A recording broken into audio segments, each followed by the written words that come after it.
Hello everyone, back again with Jeremiah 36 in the Passion Translation. If this is your first time tuning in, I will be posting the footnotes down in the comments. If you're watching on Facebook, if you're watching this on YouTube where it's been reposted, they will be in a separate post by the end of the day today. Working on getting caught up after not being able to read for the past couple of weeks. So I will be on here 2 more times after this here in the next 10 to 15 minutes. But for now, we're getting into Jeremiah 36 in the Passion Translation. So let's just go ahead and get right into it. Writing the Scroll of Prophecies. In the 4th year that Jehoiakim, son of Josiah, was king of Judah, Yahweh said to me, "Get a scroll and write on it every word that I have spoken to you concerning Israel, Judah, and all the nations from the first time I spoke to you when Josiah was king up to now. Perhaps when the people of Judah hear of the totality of destruction that I intend to bring on them, they will turn from their evil ways. Then I will forgive their perversity and their sins." So I summoned Baruch, son of Neriah, and dictated to him everything that Yahweh had said to me, and Baruch wrote it down on a scroll.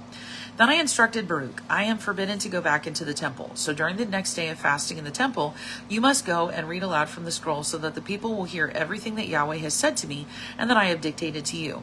Make sure all the people of Judah who have come in from their towns hear you clearly. Perhaps they will pray to Yahweh and turn from their evil ways, for Yahweh has promised to punish these people with his terrible anger and fury." So Baruch followed my instructions, went into the temple, and read Yahweh's words from the scroll. In the 9th month of the 5th year that Jehoiakim, son of Josiah, was king of Judah, the people of Judah and Jerusalem were fasting. Then, while all the people were listening in the temple, Baruch publicly read from the scroll everything that I had said. He did this from the room of Gemariah, son of Shaphan, the king's royal scribe. His room was in the upper courtyard near the entrance of the new gate of the temple.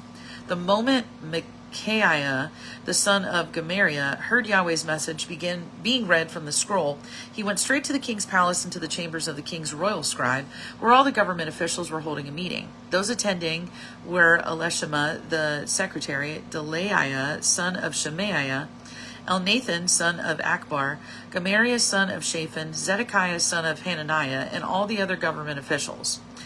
Micaiah recounted everything that he had heard Baruch read to the people from the scroll. Then the officials sent Jehudi, the son of Nethaniah, grandson of Shelemiah, and grandson of Cushai, to tell Baruch to bring them the scroll that he had read to the people. So Baruch went to them, carrying the scroll in his hand. "Have a seat," they said, "and please read the scroll to us." They listened attentively as Baruch read its entirety to them. When they had heard its contents, the officials were seized with panic, and they said to Baruch, "This is dreadful. We must report this to the king." Then they asked him, "Tell us, how did you write all this? Did Jeremiah dictate it to you?" Baruch answered, "Yes, he did. I wrote it down word for word in ink on this scroll." Then they said to him, "For your own safety, you and Jeremiah must go into hiding. Don't let anyone know where you are." For safekeeping, the officials put the scroll in the office of Elishama, the court secretary, and went to the king's court, where they reported everything to the king. Then the king sent Jehudi to retrieve the scroll. He brought it from the room of Elishama and read it to the king and all his gathered officials. It was winter, and the king was sitting in front of the fireplace in his winter palace. As soon as Jehudi finished reading 3 or 4 columns from the scroll, the king would cut them off with a small knife and throw them into the fire until the entire scroll was burned up. But none of those who heard the contents of the scroll showed the slightest hint of remorse or sorrow, including the king.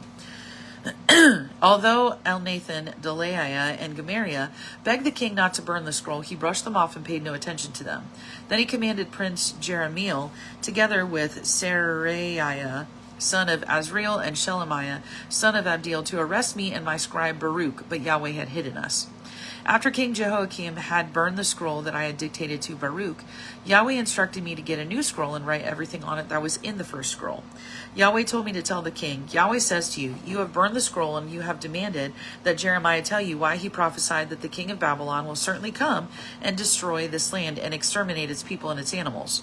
So now I, Yahweh, say to you, King Jehoiakim, son of Judah, King Jehoiakim, I'm so used to saying son of Judah. King Jehoiakim of Judah, people will cast your dead body out on the ground where it will rot and be exposed to the sun by day and by the frost by night. And none of your descendants will succeed you on the throne of David. I will punish all of you, your descendants and your officials, for all your blatant sins. You and the people of Judah and Jerusalem have not stopped to pay attention to any of my warnings. Therefore, I will pour out on all of you every disaster that I have pronounced against you." Then I took another scroll and gave it to Baruch, my scribe, and he wrote down everything everything that I dictated. He wrote everything that had been on the first scroll that Jehoiakim had destroyed. I also dictated to Baruch many similar prophecies, which were added as well.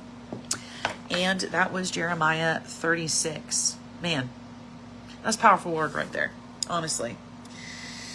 It doesn't, just because we destroy, man, just because we think we destroyed something when God has spoken it, sorry. Sorry for you. It remains the same. Man, that's a good word. That's a really good word. Anyway, so that was Jeremiah 36 in the Passion Translation. Again, if you're watching on Facebook, here by the end of the day, I probably am not going to be able to do it right in this moment after I finish reading. But here by the end of the day, I will, if you're wondering what I'm doing, I'm letting the dog in and out as I'm like leaning out of the screen. They'll be in the comment section on Facebook. And if you're watching this because it's been reposted on YouTube, the footnotes will be in a separate post on there. So again, Jeremiah 36.